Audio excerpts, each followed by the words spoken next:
పూరా local. Hi hello నమస్తే, మీరు చూస్తున్నారు పూరా local. This is Teja Prithvi. ప్రస్తుతం మనతో పాటు ప్రముఖ ఆస్ట్రాలజర్ అమరావ్ కేశవ్ గారు ఉన్నారు. ఆయనతో మాట్లాడే ప్రయత్నం చేద్దాం.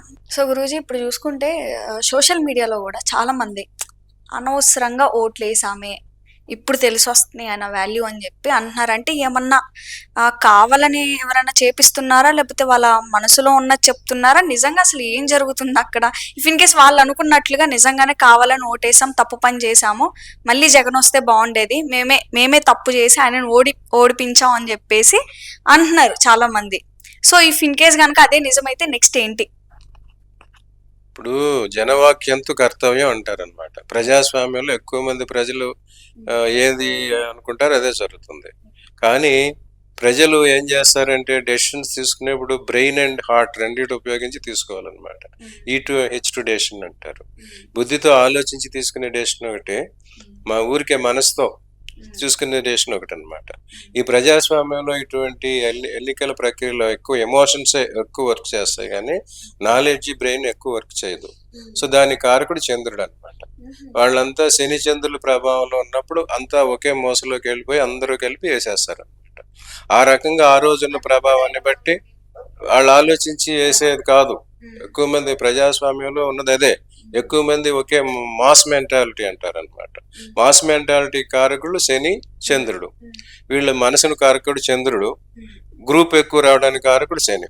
సో ఆ ఇద్దరు కాంబినేషన్ అప్పుడు ఎక్కువ వర్క్ చేసినప్పుడు అది ఎటుపక్కకు మగ్గితే వాళ్ళకి వేస్తారనమాట.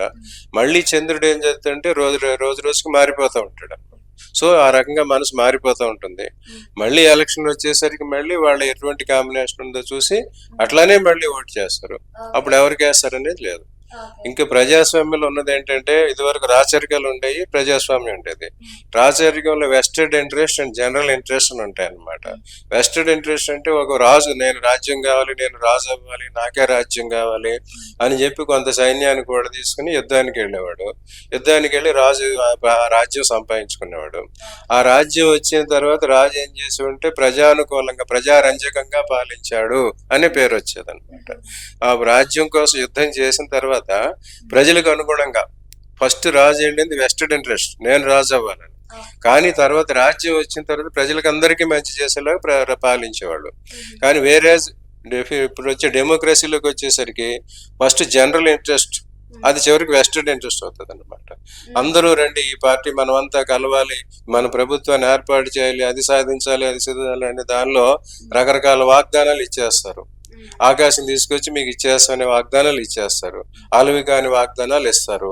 వాటి ఎకనమిక్ వైబిలిటీ చూడరు. ప్రజలకి ఏది అవసరమో అది ఇచ్చేస్తూ ఉంటారు. అలా ఒక జనరల్ ఇంట్రెస్ట్ ని క్రియేట్ చేస్తారు. కానీ అది చివరికి ఎక్కడికి వెళ్తే వెస్టెడ్ ఇంట్రెస్ట్, నేను సీఎం అవ్వాలి అనే వెస్టెడ్ ఇంట్రెస్ట్ లో ఎండ్ అవుతుంది అనమాట. రాజరికం అనేది వెస్టెడ్ ఇంట్రెస్ట్ నుంచి జనరల్ ఇంట్రెస్ట్కి వస్తే, డెమోక్రసీ అనేది జనరల్ ఇంట్రెస్ట్ నుంచి వెస్టెడ్ ఇంట్రెస్ట్కి వెళ్ళిపోద్ది. సో అటువంటిప్పుడు ఇటువంటి పరిస్థితులే జరుగుతాయి. రాజరికం అనేది పైనుంచి కిందకు వస్తే ప్రజాస్వామ్యం కింద నుంచి పైకి వెళ్తుంది. అందరూ కలిసి ఈ అందరి సంపద, అందరి ఓట్లు ఒకడికే రాజ్యాధికారం ఇస్తాయి, కానీ ఒకటి రాజ్యంతో వీళ్ళందరికీ మంచి జరగదు. సో ప్రజాస్వామ్యం ఉన్నంతకాలం ఇటువంటి జరుగుతూనే ఉంటాయి.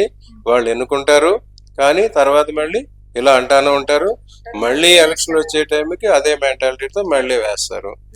ఎవరు ఎక్కువ ప్రజల్ని ఆకట్టుకోగలరో లేదా మభ్యపెట్టగలరో వాళ్ళకే ప్రజాస్వామ్యంలో అధికారం వచ్చే అవకాశాలు ఉంటాయి, కానీ ఈ నిజాయితీకి వీటికి చేసే చాలా అవకాశాలు తక్కువ. ఎందుకంటే ప్రజాస్వామ్యానికి అధిపతి శని గనక, ఈ శని ప్రభావం, చంద్ర ప్రభావం, ఈ రాహు కేతు కుజగ్రహాల ప్రభావం ఉంటాయి కనుక వీటిలో ఇటువంటి పరిణామాలు ఎప్పుడూ చోటు చేసుకుంటూ ఉంటాయి. అందుకోసం ప్రజాస్వామ్యంలో ఒకరికే అధికారం ఉంటుంది, ఒకరే అధికారంలోకి వస్తారనేది శాశ్వతం కాదు. అప్పుడు ప్రజాభిప్రాయాన్ని బట్టి మారిపోతాయి. అప్పుడు మళ్ళీ వచ్చే ఎలక్షన్కి ఎటువంటి గ్రహగతులు ఉన్నాయో అప్పుడు వాళ్ళని బట్టి మనం చెప్పొచ్చు. Okay Guruji, thank you so much. ఇక మన ఛానల్ చూసే వ్యూవర్స్ కానీ ఇఫ్ ఇన్ కేస్ ఎవరికన్నా మీ ప్రిడిక్షన్స్ కావాలన్నా, so how they contact you? ఇటువంటి వారికి నేను ఇక్కడే ఆస్ట్రాలజీ కోచింగ్ సెంటర్ ఒకటి నడుపుతున్నాను. Vanasthalipuram SYN grand hotel premises లో ఒక ఫ్లోర్ లో నా కోచింగ్ సెంటర్ ఉన్నది. ఇక్కడికి వచ్చి వారు జ్యోతిష్యం నేర్చుకోవాలన్నారు, సులభ రీతిలో జ్యోతిష్యం నేర్చుకోవడానికి చెప్తున్నాను. అట్లాగే ఎవరైనా జాతకాలు పరిశీలించుకోవాలనుకున్నా ఇక్కడ రావచ్చు. అట్లాగే మీరు ఇచ్చే నెంబర్కి ఫోన్ చేసినా నాకు ఫార్వర్డ్ చేసి మీరు చెప్తాను. సో చూసారు కదా, మీకు కనుక ఏమన్నా డౌట్స్ ఉన్నా కానీ మీ కెరియర్ పరంగా ఈచ్ అండ్ ఎవ్రీథింగ్ మీకు సంబంధించి సో ఈజీగా గురుగారిని కాంటాక్ట్ అవ్వండి. గురుగారి నెంబర్ మేము కింద డిస్క్రిప్షన్లో కానీ లేకపోతే స్క్రీన్ మీద కానీ ఇస్తాము. సో మీరు ఈజీగా సార్కి కాల్ చేసి మంచిగా మాట్లాడచ్చు. Thank you. సో ఇప్పటి వరకు చూస్తూనే ఉన్నారు కదా, చూసారు కదా, ఇన్ని టాపిక్స్ మీద మేము డిస్కస్ చేసాము. సో ఇంకా మంచి మంచి టాపిక్స్ మీ ముందుకు తీసుకొస్తాము. అప్పటి వరకు చూస్తూనే ఉండండి పురా లోకల్. కెమెరామెన్ నరేష్తో తేజ పృథ్వీ.